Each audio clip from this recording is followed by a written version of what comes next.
बहू से नफ़रत। हेलो दोस्तों, आज की कहानी है बहू से नफ़रत।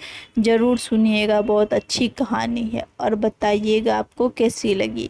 मम्मी, मैं कह रहा हूँ ना, मैं सिया से ही शादी करूँगा, अन्यथा मैं ज़िंदगी भर कुंवारा रह जाऊँगा और यह मेरा अंतिम निर्णय है। अब इस विषय पर मैं आपसे आगे बहस नहीं करूँगा।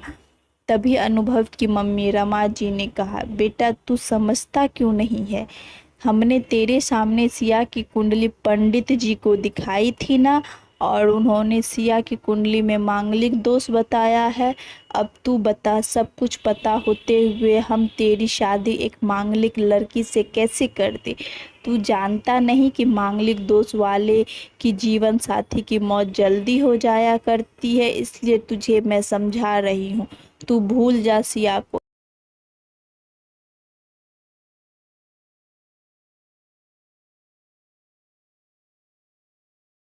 रमा जी ने अनुभव को बहुत समझाया, पर अनुभव का कहना था कि जब मैंने सिया से प्यार किया था, तब मैंने उसके साथ प्यार करते हुए जन्म कुंडली का मिलान नहीं किया था। न ही मैं इस मिलानों को मानता हूँ, इसलिए अब बस मैं शादी करूँगा तो सिर्फ सिया से, और यह मेरा आखिरी फैसला है। आखिर रमा जी को अपने बेटे की जिद के आगे झुकना पड़ा और पंडित जी के द्वारा बताए गए अनुसार सिया के मंगल दोष को दूर करने के लिए अनुभव के साथ शादी करने से पहले सिया को शादी एक पेड़ के साथ करवाई गई, और उसके बाद सिया ने अनुभव से शादी की। सिया दुल्हन बनकर अनुभव के घर आई, पर रमा जी को सिया का मांगलिक होना अभी भी खटक रहा था और रमा जी उसे दिल से नहीं अपना पा रही थी, और घर में कुछ भी परेशानी आती तो उसका दोष सिया को ही दिया जाता।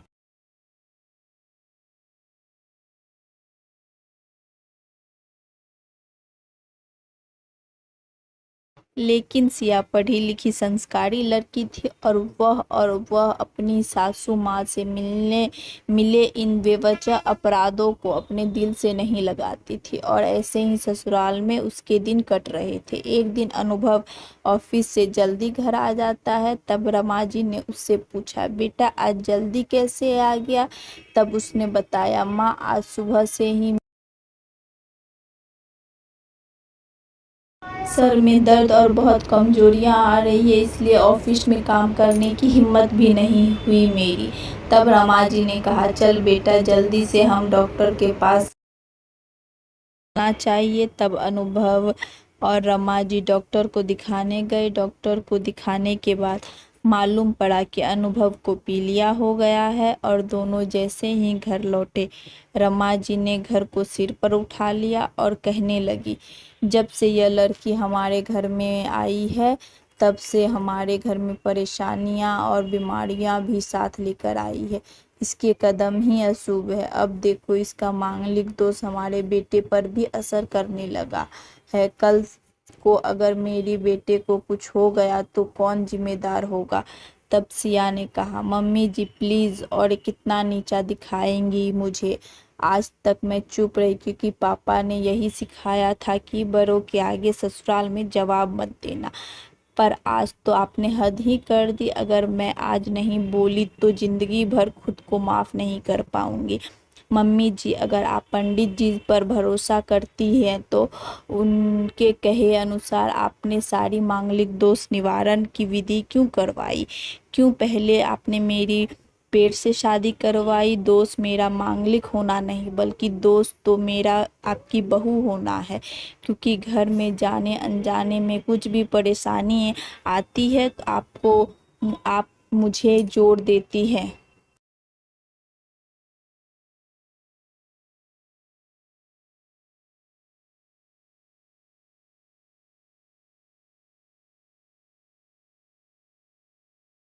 और जब कोई सास आप अपनी बहू से सिर्फ नफरत कर रही होती है, तब यह बहू दोष बेटे बहू को नहीं, पूरे परिवार की परेशानी में डाल देती हैं।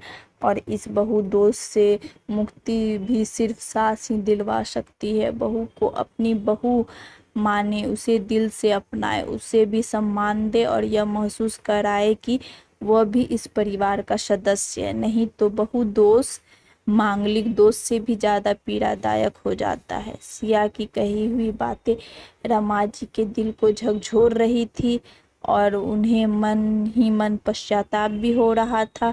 उस समय उन्होंने सिया को कुछ नहीं कहा। थोड़ी दिन बाद अनुभव बिल्कुल ठीक हो गया और ऑफिस जाने लगा और 1 महीने बाद अनुभव की सैलरी भी बढ़ गई। तब उसने घर आकर इसका श्रेय सिया को दिया। तो रमा जी बोली, हाँ सही है बेटा, तू तो सारा श्रेय बहू को ही देगा। तेरी माँ का आशीर्वाद भी तो तेरी प्रगति के पीछे रहता है तेरे साथ। तू तो मुझे श्रेय देना भूल ही गया। तब अनुभव ने कहा, माँ इस बार श्रेया का मांगलिक दोष मुझ पर और न ही मेरी तरक्की पर नहीं रोक लगा सकेगी।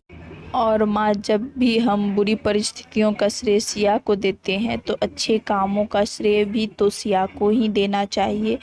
तो इसलिए आज का सारा श्रेय सिया को जाता है, अनुभव ने हंसते हुए कहा। तब सिया बोली, अनुभव तो क्या तुम भी मुझे ऐसा समझते हो? तब अनुभव ने कहा, नहीं सिया बिल्कुल नहीं, बल्कि मैं तो माँ को यह समझाना चाह रहा हूँ कि सुख दुख हमारे जीवन का हिस्सा है और कभी जीवन में खुशियाँ आती है तो कभी गम भी आते हैं। इसके लिए हमें परिवार के सदस्य या अपनी बहू को दोष देना उचित नहीं। तभी रमा जी बोली, बेटा सही कह रहा है तू और तेरी तरक्की ही बहुत है।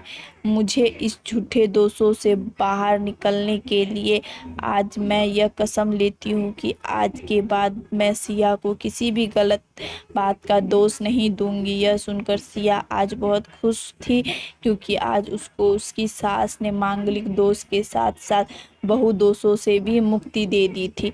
कैसी लगी कहानी दोस्तों, ज़रूर बताइएगा।